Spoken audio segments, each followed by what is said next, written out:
You know, a lot has been said actually. So, you know, I'll be perhaps repeating a bit. If I do, just stop me. Otherwise, I won't have anything to say at all. The thing is, but like, I'll start with what Barack Obama said before he even became the president about right to information, because freedom of information really started in the US way back in the 60s, when we were not even thinking of, we were just out of, you know, another set of, and we just got freedom in 47, so that was just like 2 decades, very early democracy. To the rest of the world, we still are a fairly young democracy, and like Mr. Gandhi pointed out, the right to information law that's come in India is still in a nascent stage. We're still, you know, grappling with a lot of it, which will allow governance to improve only with the participation of people, and people can only participate if they've got the freedom to get the right, if they've got the freedom to get information. The thing is, why is right to information important? When things are in the public domain, and this was said in 1913 in the Harper's Weekly, publicity is justly commended as a remedy of social, at that time he said industrial disease, I'll say maladministration and maljustice. Sunlight is said to be the best disinfectant, and electricity the most efficient policeman. Why I'm saying this is publicity. If information is not in the public domain, you won't know what is there, what's going on with the government, and that's why having information in the public domain, making a publicity about it, what we're doing now is precisely that. We're talking about a judgment which was passed by the Supreme Court. It is almost shrouded in secrecy. You know, I'm talking here, it's absolutely off the record. It's almost shrouded in secrecy because you had a petitioner who no one knows. I'm sorry to say, PRs are filed and filed. You know, but PR, who's the petitioner here? Is it someone who's really studied the law at length, someone who's been in the public domain, someone like Mr. Gandhi who's, you know, practiced the law and been a part of it, to know the pitfalls and the plus points of it? Here we have one person filing a petition, and an important petition at that, asking for prayers, and I'll tell you, I'll read out the prayers exactly to you in a minute. Asking for prayers in precisely the terms that they've passed. He asked for the government, and he asked for the Supreme Court to pass a writ of mandamus to appoint retired High Court judges and Supreme Court judges as the CIC of the center and the state. This is precisely the order that's been given. To me, in all my years, I think it's rather strange that it's either the petitioner really knew what he was going to get. Okay, so he filed a petition. On 11th, a notice was issued that the matter is kept on 18th.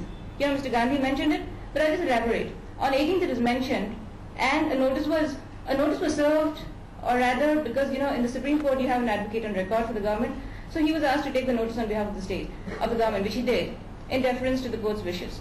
18th, the matter was kept, it was part heard. Senior counsel for the government said, please give me time. 19th, the court said, no, you don't really require time. 19th, the matter was kept. 19th, the matter was heard. Additional Solicitor General appeared. He asked for time to file his written submissions. He was said, no, they're really not required.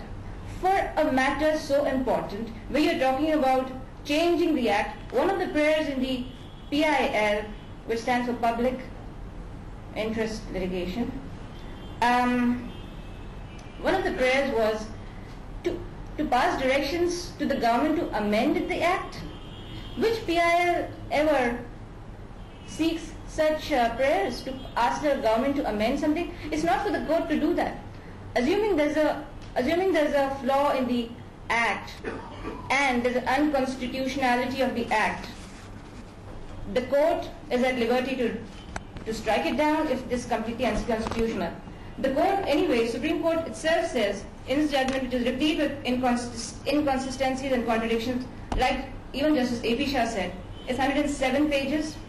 The real crux of the matter starts at the 40th page. For 40 pages, the Supreme Court, really, to my mind, when I read it, was building up its case for passing its order. It starts, in fact, it starts by saying how valuable freedom is in democracy. I'll read out to you. The value of any freedom is determined by the extent of which the citizens are able to enjoy such freedom. Yes, really? That's what the Supreme Court said.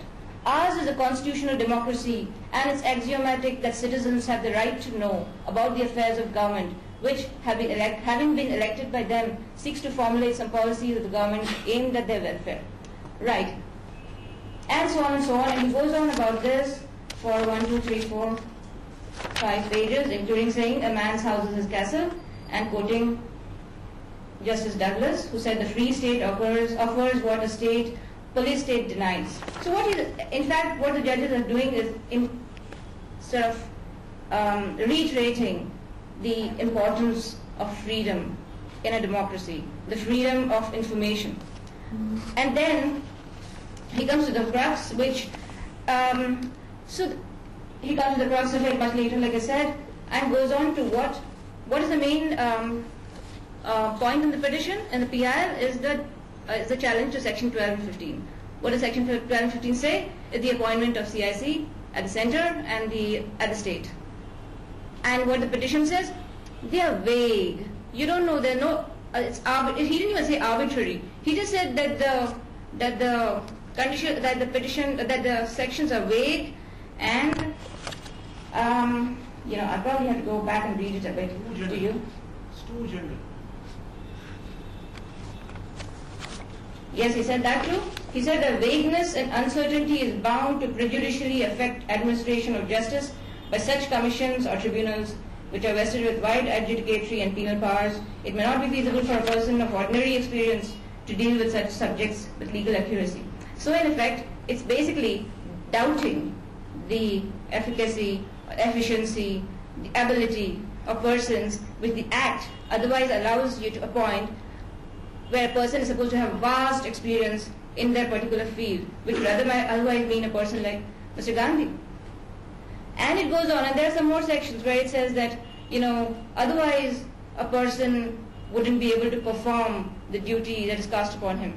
So does it mean that only retired judges of the High Court and Supreme Court are eligible and able to perform these functions, when in fact they're not necessarily judicial in nature?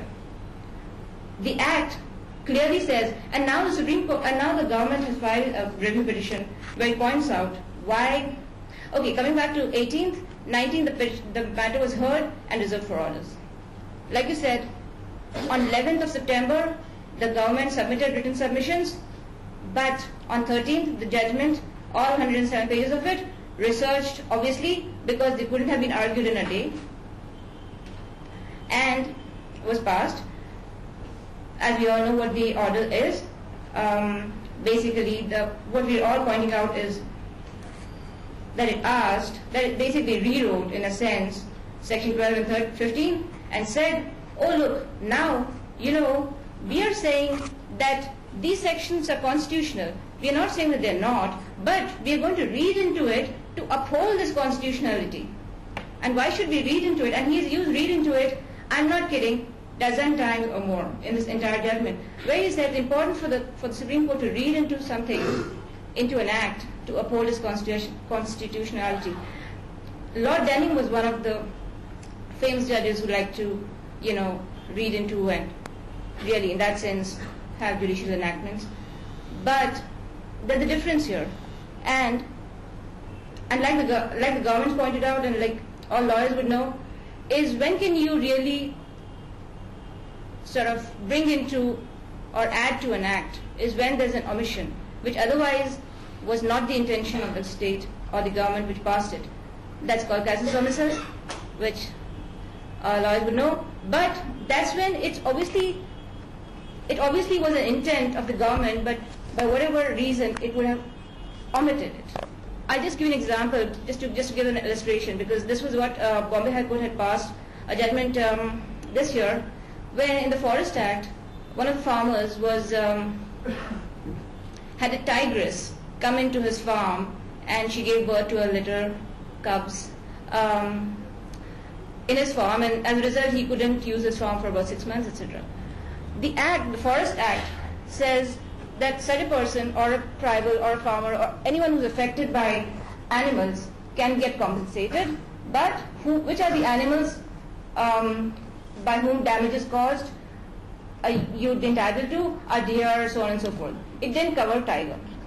And so the government was acting stubborn and said, oh, but the tiger is not here in this list. And anyway, it was only 48 rupees per banana tree.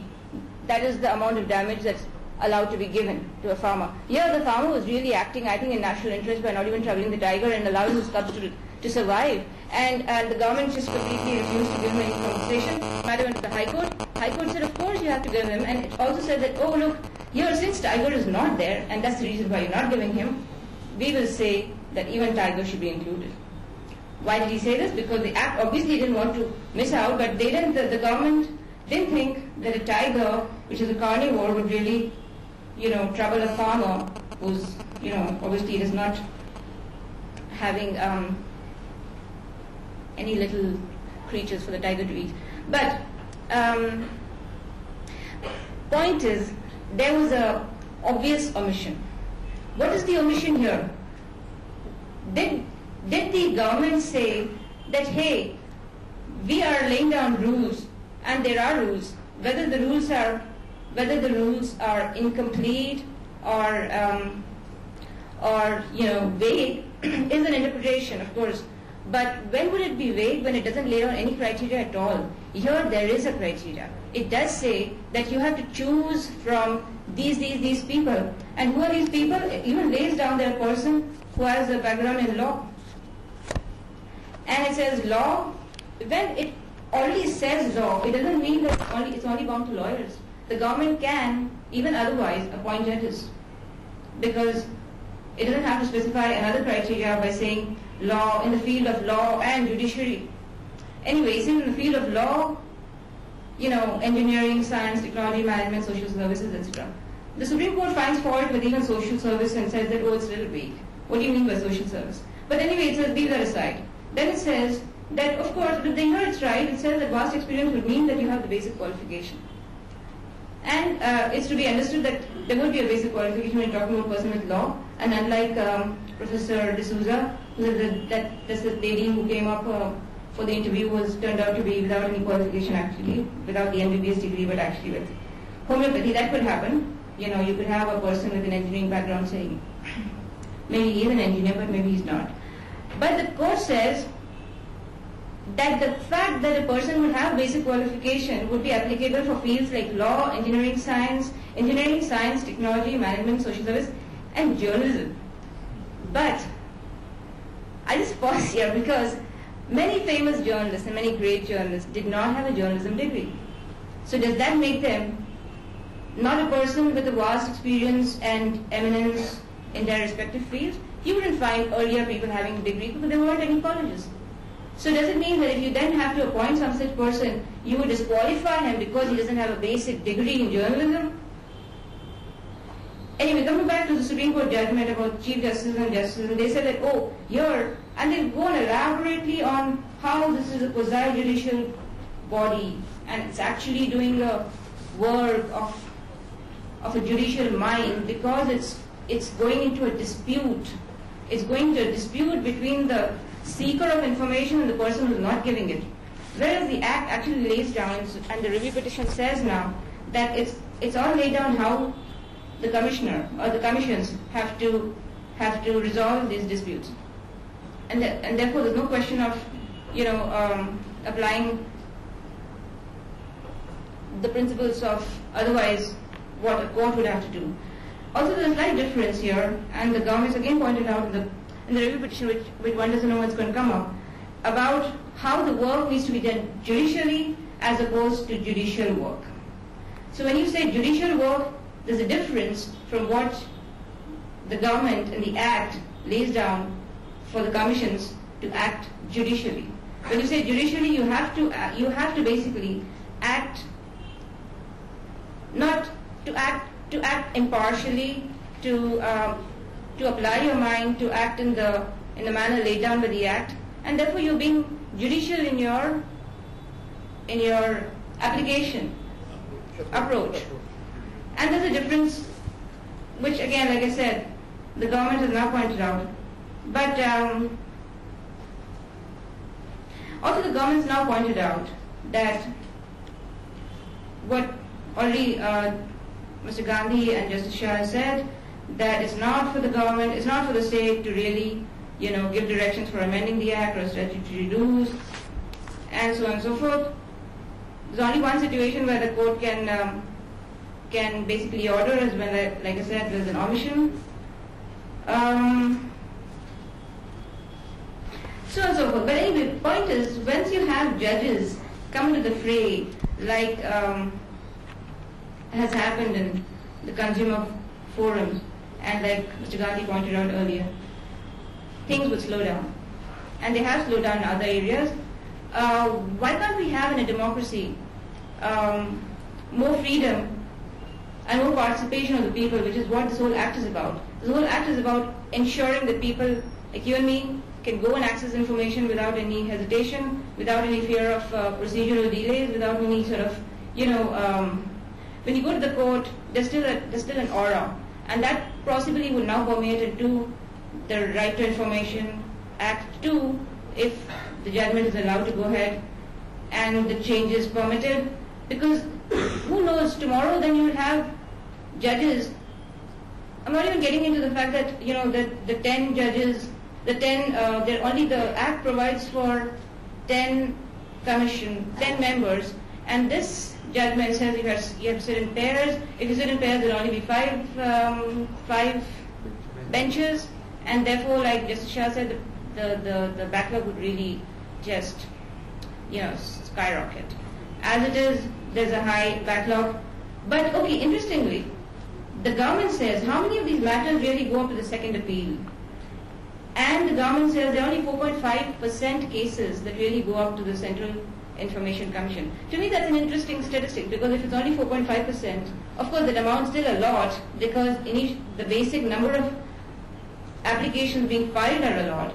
But if that's the case, does it really require the Supreme Court to now sit and say that there's judicial work, it's a quasi-judicial body, and therefore it can only be governed by and headed by retired Supreme Court judge or High Court judge?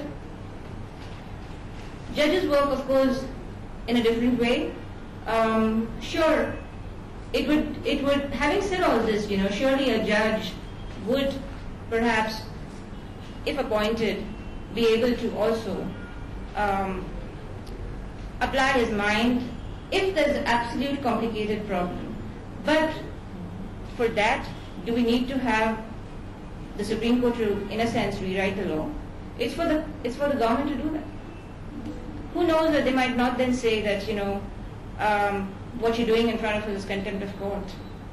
And, there's a whole numerous lot of impractical aspects to this judgment and difficulties that can arise. But I think we're really running late, so I'll say thank you.